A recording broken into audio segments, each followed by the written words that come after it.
নমস্কার বন্ধুরা, আশা করি আপনারা সবাই ভালো আছেন। প্রিয়াস কুকিং ব্লগে আবারও একটি নতুন রেসিপিতে আপনাদের সবাইকে স্বাগত জানাই। আজকে আমি পাটি সাপটা বানিয়ে দেখাবো খুব সহজ পদ্ধতিতে। কম বেশি সবারই কিন্তু পছন্দের একটি রেসিপি। আশা করি আজকের রেসিপি আপনাদের ভালো লাগবে। তো চলুন আজকের সম্পূর্ণ রেসিপিটি আমরা দেখে নিই। আমি এখানে প্রথমে একটা পাত্রের মধ্যে নিয়ে নিতে হবে 1.5 কাপ ময়দা, দিয়ে দেব পরিমাণ মতো লবণ,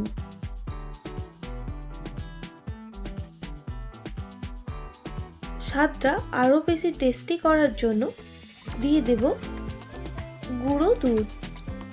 আমি এখানে 2 টেবিল চামচ গুঁড়ো দুধ ব্যবহার করেছি। এবার সমস্ত শুকনো উপকরণ ভালোভাবে মিক্স করে নিতে হবে।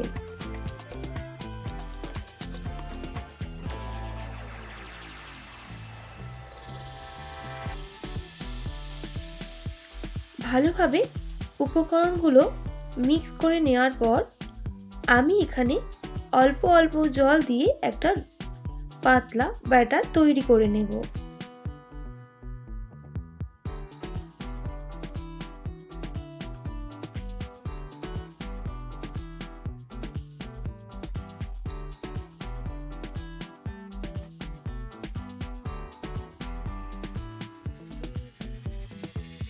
আরো বেশ কিছুটা জল দিয়ে এইভাবে ময়দাটাকে ফেটিয়ে নিতে হবে।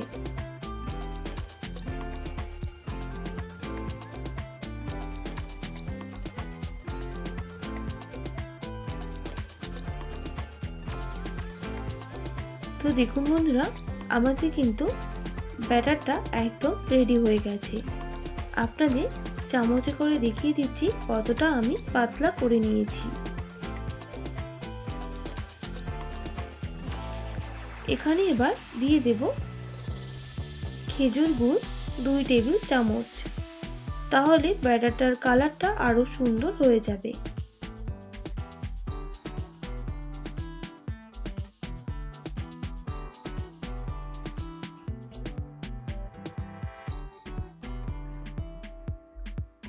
ব্যাটারটা আমাদের একদম রেডি, সাইডে রেখে দেব। এদিকে আমি চাল বাটা নিয়ে নিয়েছি প্রায় হাফ বাটি মতো। এবার দিয়ে দিচ্ছি অল্প জল। আমি একইভাবে এটারও পাতলা ব্যাটার তৈরি করে নেব।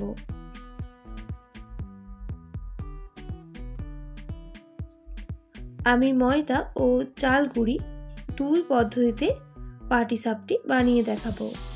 দেখুন বন্ধুরা, আমি সামান্য পরিমাণ লবণ দিয়ে আবারও ভালোভাবে মিক্স করে নিলাম। এটাও সাইডে রেখে দেব। এদিকে আমি কড়াইয়ের মধ্যে নিয়ে নিয়েছি 500 গ্রাম দুধ। দুধটা ভালোভাবে জাল করে নিতে হবে। আমি বাড়িতেই খোয়া ক্ষীরটা বানাবো।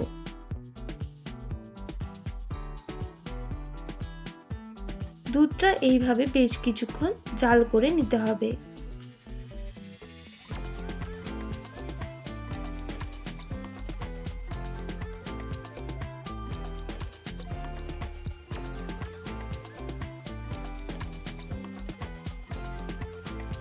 বেশ কিছুক্ষণ জাল করে নেওয়ার পর এবার দিয়ে দেব গুঁড়ো দুধ। আমি এখানে 500 গ্রাম দুধের মধ্যে আর 100 গ্রাম গুঁড়ো দুধ ব্যবহার করব। এবার সমস্ত উপকরণ ভালোভাবে মিক্স করে নিতে হবে আর অনবরত নাড়াচাড়া করে নেব। এখানে আমি দিয়ে দিচ্ছি 2 টেবিল চামচের মতো ঘি। ঘি দেওয়ার পর বেশ কিছুক্ষণ আমি জাল করে নিয়েছিলাম। দেখুন বন্ধুরা, দুধটা কতটা ঘন হয়ে আসছে। এই স্টেজে দিয়ে দেব সামান্য গুড়ের পাটালি। আমি এইভাবে গ্রেট করে রেখেছিলাম, দিয়ে দিচ্ছি। আর ওই ক্ষীরের সাথে ভালোভাবে মিক্স করে নিতে হবে।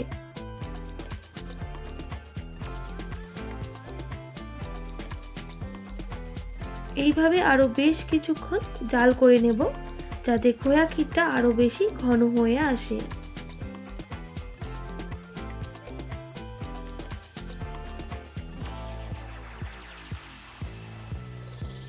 খোয়া ক্ষীরটা কিন্তু আমাদের একদম রেডি। এবার গ্যাসের ফ্লেমটা অফ করে সাইডে সরিয়ে দেব। এদিকে একটা তাওয়া নিয়ে নিয়েছি। এরপর আমি সামান্য ঘি ব্রাশ করে দিয়ে দেব ময়দার ব্যাটারটা। এবার এইভাবে একটা চামচ দিয়ে গোল করে নেব। যখন দেখবেন ওপর দিকটা একটু সাদা হয়ে আসছে, সেই স্টেজে দিয়ে দিতে হবে খোয়া ক্ষীরটা। এবার আমি হালকা হাতে এগুলোকে মুড়ে নেব। তো দেখুন বন্ধুরা, আমি কিভাবে ভাঁজ করে নিচ্ছি।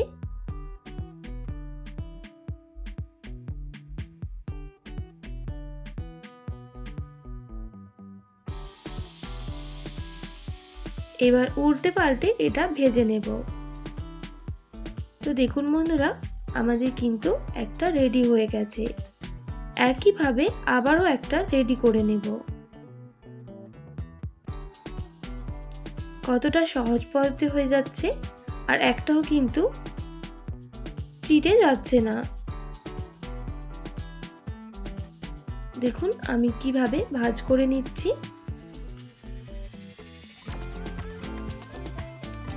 আর আপনারা দেখতেই পাচ্ছেন একটাও পাটিসাপটা প্যানে কিন্তু আটকে যাচ্ছে না। এটাও কিন্তু আমাদের একইভাবে রেডি হয়ে গেল।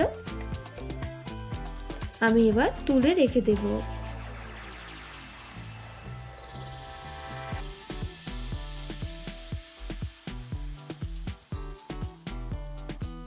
একইভাবে ময়দারগুলো রেডি করে নিয়েছি।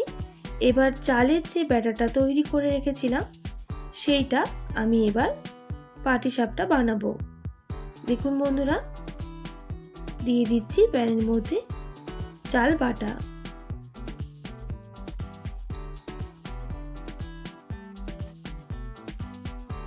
একইভাবে এটা বেশ কিছুক্ষণ আমি কিন্তু ভাজতে দেব। এইভাবে ওপরটা সাদা হয়ে আসলে খোয়া ক্ষীরটা দিয়ে দিতে হবে। আর একই পদ্ধতিতে আমি ভাঁজ করে নেব। চালের পাটিসাপটাও কিন্তু একদম রেডি হয়ে গেল।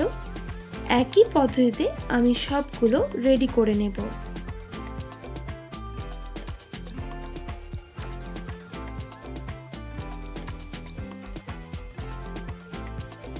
দু রকমের পাটিসাপটা একদম রেডি। দেখতেই পাচ্ছেন কতটা সুন্দর হয়েছে আর কতটা দেখতে লোভনীয় হয়েছে। শীতকালে কিন্তু এই রকম পাটিসাপটা হলে কিন্তু খুব একটা মন্দ হয় না।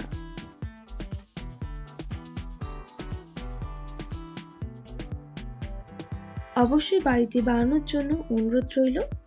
আর বানানোর পর কেমন লাগলো অবশ্যই কমেন্ট করে জানাতে ভুলবেন না। আশা করি আজকের রেসিপি আপনাদের ভালো লেগেছে।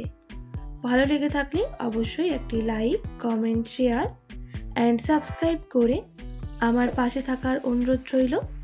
পাশে থাকা বেল আইকনটিও প্রেস করে দেবেন, তাহলে নিত্য নতুন রান্নার ভিডিওগুলি আপনাদের কাছে পৌঁছে যাবে। আজকের মতো এতটাই। আবার নতুন কোনো রেসিপি নিয়ে দেখা হবে। আপনারা ভালো থাকবেন, সুস্থ থাকবেন। আর এতক্ষণ আমার সঙ্গে ভিডিওটি দেখার জন্য অনেক ধন্যবাদ আপনাদের সবাইকে।